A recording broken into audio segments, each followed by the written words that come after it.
Eternalism precludes any notion of design or original creation by God.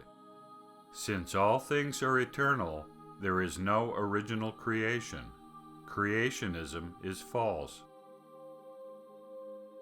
Eternalism invalidates the theory of organic evolution as well, which we will address in due course.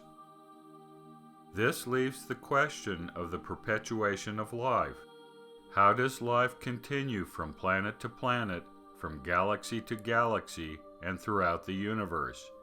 How is life initiated for each iteration of the plan of salvation throughout the eternities? Eternalism requires that the processes for the creation of life that we see today are the same processes that have always existed throughout the eternities. The nature of things, including life, is eternal and unchangeable. The doctrine of eternalism requires the doctrine of procreationism.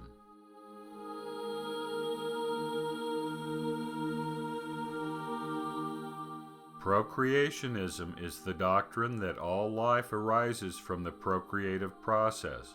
Life begets life. In the scientific world, this is called biogenesis. The opposite of biogenesis is abiogenesis. Life is generated from non-living materials. Both creationism and evolution assert that the creation of life initially required abiogenesis. The creationist God designed life from non-living materials. Likewise, the evolutionary nature generated life from non-life. For eternalism, on the other hand, there is no origin of life, and therefore no need for abiogenesis. Biogenesis, otherwise known as procreationism, is the only law of nature necessary to explain the presence of life on this planet or anywhere else in the universe. Joseph Smith taught this principle in a public sermon in Nauvoo just days before his assassination. Joseph was preaching on the plurality of gods and the idea that God the Father had a father.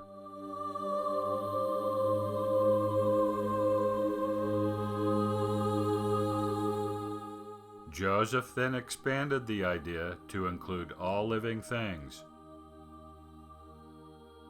Joseph scoffed at those saints who could not accept such a teaching, asserting that the Bible was filled with the teaching of procreationism. And indeed, the Bible is full of the doctrine. We learn of procreationism in the very first chapter of the Old Testament. The creation account recorded in Genesis says that God created man in his own image. The meaning of this verse has been debated for centuries with no scholarly consensus in sight.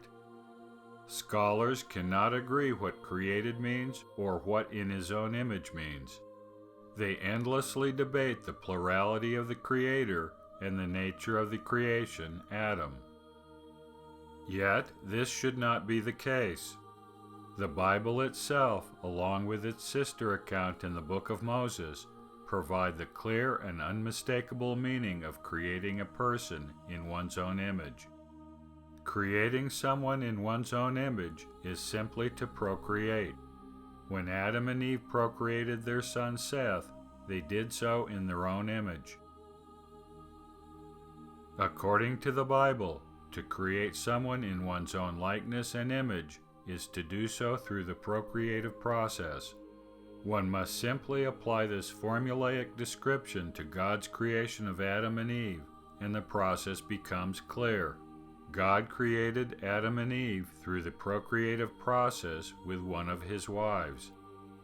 To argue otherwise would be tantamount to contradicting the original biblical text. The scriptures affirm that Adam was the literal, physical son of God the Father. The books of Luke and Moses provide genealogies of Adam's posterity. These genealogies document the physical paternity of each generation, ending in Adam, who was declared to be the Son of God. The family tree of Adam and his mortal posterity starts with the paternity of God. The doctrine of eternalism necessitates that the process by which Adam was created is the same process by which all reinstitutions of the plan of salvation are brought to pass. All creations of worlds and life upon these worlds, including human life, follow an eternal and unchanging pattern. This is precisely what God explained to Moses.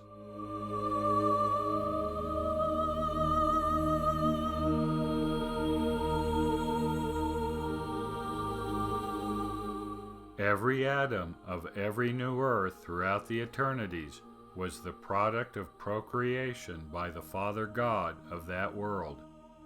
As Joseph Smith explained, there has never been a son without a father, and everything comes in this way.